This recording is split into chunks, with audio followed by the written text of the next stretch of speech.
दुर्गापुर रे ओडिया झील सह दुष्कर्म महिला मोर्चार प्रतिवाद।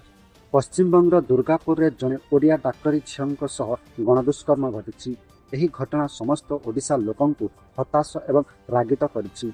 महिला सुरक्षा उपरे पुणी थरे प्रश्न उठी। घटना पर पश्चिमबंग मुख्यमंत्री ममता बनर्जी कहते जे झील मैंने राति बाहर जावा उचित नुहे। यह मंतव्य उपरे भारी प्रतिक्रिया आसी। भुवनेश्वर रे महिला मोर्चा पक्षर ममता विरुद्ध में जोरदार प्रतिवाद करा।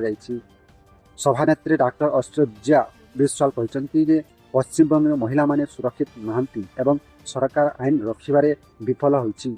से कहते जे पीड़िता को शीघ्र न्याय मिलवा दरकार एवं दोषी मान कठोर शास्ति मिलवा उचित। लोके याकु नै सोशल मीडिया रे मध्य आक्रोश जणाइछन्ति।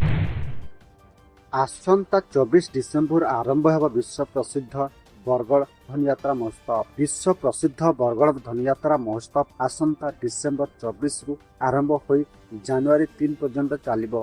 कंसंक अट्टहास्य पुणी थे कंपिब बरगड़ सहर। सोमवार जिलापाल सभाकक्ष अनुष्ठित प्रथम प्रस्तुति बैठक रे यह घोषित होइछि। 11 दिन धरी चलिबा एही महामेला पई एबेठार विभिन्न विभाग काम आरंभ करिसंति।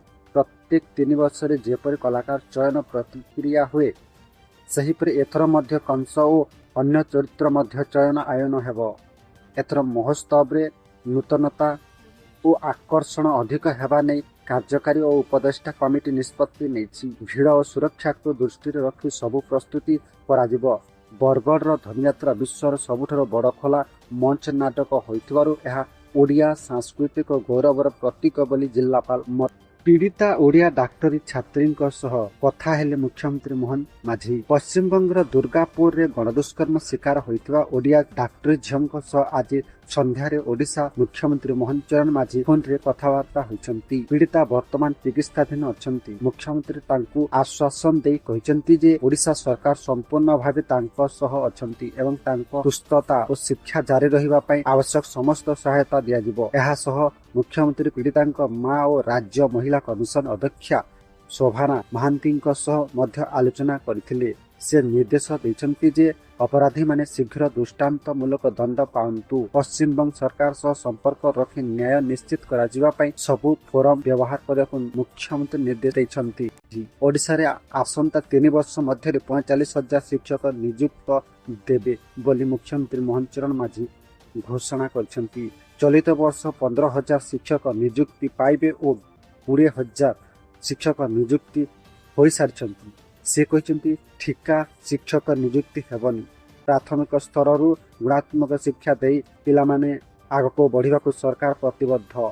केंद्रीय संस्कृत विश्वविद्यालय रे आयोजित राष्ट्रीय शिक्षा नीति आलोचना रे मुख्यमंत्री कहते जे पूर्व सरकार शिक्षा को प्राथमिकता दे नथिला। गोटे रूम रे 4टी श्रेणी को पढ़ाई शिक्षा उन्नति हेबनी बोली से दुख प्रकाश। कोल्ड्रिप कप सिरप रो विषाक्त रासायनिक मिलिला। 20 अधिक शिशु मृत्यु। श्री शासन फार्मास्यूटिकल्स लाइसेंस बातिल करागला।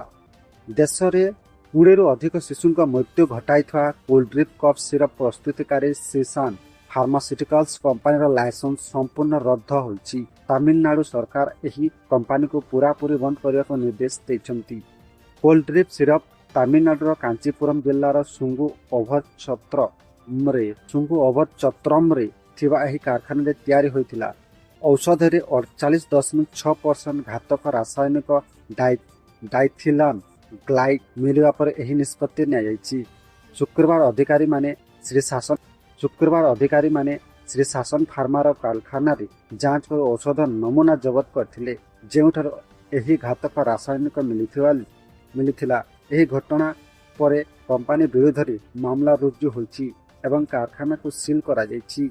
यह सहित मध्य प्रदेश विशेष तदंत दल तमिलनाडु पुलिस सहयोग 9 अक्टोबर सकाले चेन्नई कंपनी मालिक श्री रंगनाथ को गिरफ्त करिछि।